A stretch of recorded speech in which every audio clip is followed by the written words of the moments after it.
Lawmakers weigh in on the Office of Management and Budget's grant-making rule. The Department of Health and Human Services cancels another USPSTF meeting. And Senator Lindsey has died at the age of 71. For the week of July 13th, 2026, from Capitol Hill in Washington, D.C., this is Health on the Hill, brought to you by Heart Health Strategies. I'm Matt Duckworth.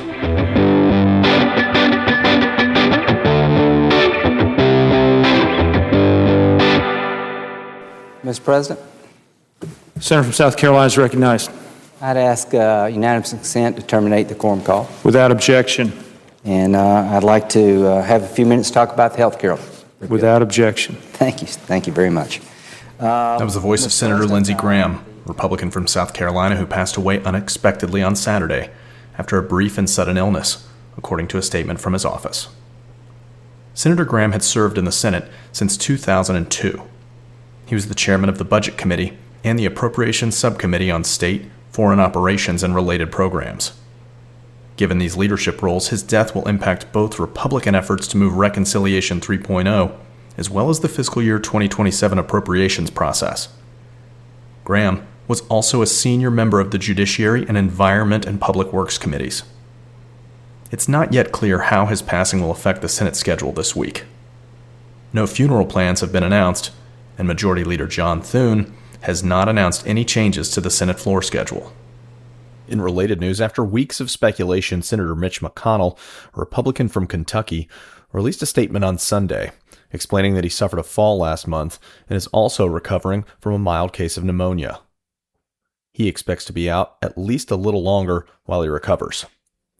In McConnell's absence, Senate Republicans have been limited in their ability to advance appropriations bills. When it comes to a replacement for Graham, South Carolina Governor Henry McMaster, a Republican, will appoint someone to serve out the remainder of Graham's term, which ends on January 3rd of 2027. The special Republican primary to fill Graham's seat must be held by August 11th, and candidates can start formally filing to run July 21st through July 28th. The Republican nominee will face off against Annie Andrews, a physician and professor at the University of South Carolina, who won the Democratic primary in June. The Constitution is clear. Congress holds the power of the purse. This committee, the Appropriations Committee, determines how to allocate funding for grants, for NIH research, for public health, for substance use or education. It is not the president's policy priorities, Senator whatever Susan they Collins, may a be. Republican from Maine who chairs the Appropriations Committee, has sent a letter asking the Office of Management and Budget, or OMB, to withdraw certain provisions of its Regulation for Federal Financial Assistance proposed rule. She specifically expresses concern about portions of the regulation that would potentially harm small and rural communities and scientific and biomedical research. She argues that authorizing mid-award termination of federal awards with limited ability to appeal would inject uncertainty into the award process and make these awards more costly. She also asserts that adding an additional review for awards, quote, that have already been selected through a scientific, merit-based peer review process would undermine the objective that the federal government funds scientific and biomedical research projects based on scientific merit and value rather than political ideology, unquote. The letter further outlines how the proposed rule would add additional administrative burdens on recipients and subrecipients of federal financial assistance awards, and highlights how the proposed rule, quote, fails to address how OMB and agencies would ensure that consideration of the president's policy priorities does not supersede congressional intent for the administration of these awards, unquote. She asks OMB to extend the comment period for the proposed rule by no less than 90 days. In addition to the remarks you heard at the top from Representative Rosa DeLauro, a Democrat from Connecticut who serves as the ranking Democrat on the Appropriations Committee in the House, other Democrats have also weighed in on the regulation, with Senate Minority Leader Chuck Schumer from New York, Gary Peters from Michigan, Patty Murray from Washington, and Jeff Merkley from Oregon leading the entire Senate Democratic caucus in demanding that the rule be immediately rescinded. Their letter warns that the proposal exceeds OMB's statutory authority undermines Congress's constitutional power of the purse, and would allow the president to weaponize federal grants for political purposes. The letter reads, quote, OMB's proposal unlawfully seeks to substitute Congress's role in directing federal spending with the president's preferred priorities, and in doing so, makes it harder for every community and organization in the United States to fairly access federal funding, unquote. More than 275,000 comments have been submitted on the proposed rule to date. Comments are due on or before July 13th. Attempts to use the nation's drug crisis to juice up its members to try and show the system is working. Simply put, the system is not working.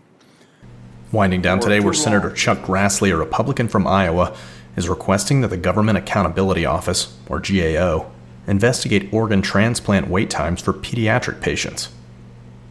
Senator Grassley's letter outlines the specific challenges related to organ allocation and transplantation for children, highlighting that 2,000 patients under the age of 18 remain on the national waiting list for organ transplants. He asks that GAO also review the mortality rate for children on the wait list awaiting organ transplants and any actions the Health Resources and Services Administration and the Organ Procurement and Transplantation Network have taken to increase the supply of organs available for pediatric patients. Final news today, where the U.S. Department of Health and Human Services has again delayed a scheduled meeting of the United States Preventive Services Task Force, or the USPSTF. The panel is responsible for determining which preventive medical services are recommended and therefore must be fully covered by insurers, as established by the Affordable Care Act. The panel typically meets 3 times a year and has not met in person since March of 2025. An HHS spokesperson clarified that the decision to postpone the latest meeting until late August was in response to a quote-unquote unprecedented number of nominations to serve on the task force. USPSTF currently has just 8 out of 16 sitting members.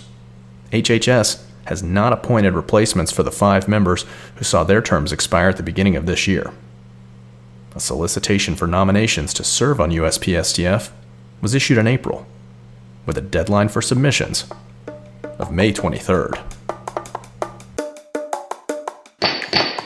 Good morning and welcome everyone to the organizational meeting for the 119th Congress. And I welcome everyone to the first Help Committee meeting of the 119th Congress. Good morning and welcome everyone to the first meeting of the House Committee on Energy and Commerce of the 119th Congress. The Finance Committee will continue its long tradition of addressing these matters in a manner that invites bipartisanship.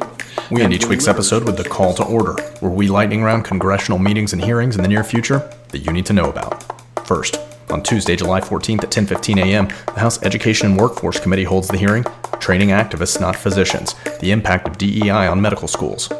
Second, on Tuesday, July 14th at 10:15 a.m., the Senate Judiciary Committee hosts a hearing titled From Genes to Machines, the Patent Eligibility Debate.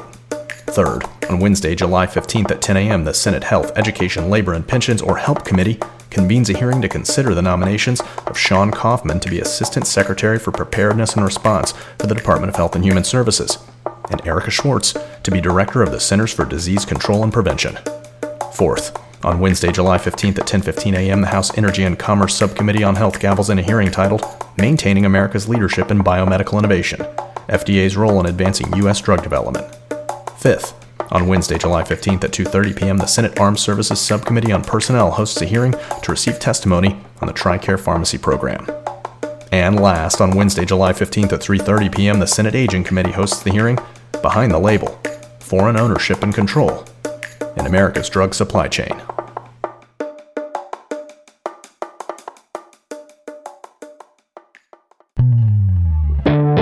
Thanks again for tuning into this week's episode of Health on the Hill, brought to you by Heart Health Strategies.